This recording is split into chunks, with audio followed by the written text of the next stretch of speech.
చాలా మంది చాలా మాట్లాడినారు. నా ఫాలోవర్స్ కి అవసరమా, కామెంట్ సెక్షన్ లో కామెంట్ చేయడం, బయట అనడం నాకు బొంగోబీ ఫరక్ పడదు. హలో ఆల్, ఇది మా 30 days అనేది మొత్తానికి కంప్లీట్ అయిపోయింది అనమాట. చాలా మంది అడుగుతున్నారు 30 days అయిన తర్వాత అసలు ఏం చేయాలనుకుంటున్నాను, ఏం వీడియోస్ చేయాలనుకుంటున్నాను.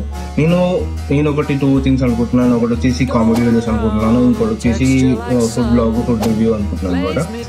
ఈ 30 days ఛాలెంజ్ చేసినప్పుడు చాలా మంది చాలా మాట్లాడినారు. నా సరౌండింగ్స్ లోనే చాలా మంది చాలా మాట్లాడినారు.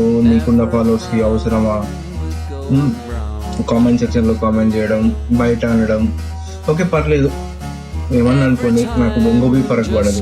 జస్ట్ నా ఫాలోవర్స్ తక్కువ ఉన్నారు కాదని మేబీ ఫ్యూచర్ లో పెరగవచ్చు.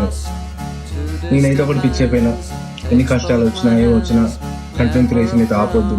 ఆల్రెడీ ప్రీవియస్లీ ఇంతకుముందుకి ఒకసారి యూట్యూబ్ ఛానల్ స్టార్ట్ చేసి మధ్యలో వదిలేసి 5 years గ్యాప్ ఇచ్చింది. సరే, మళ్ళీ స్టార్ట్ చేస్తున్నాను.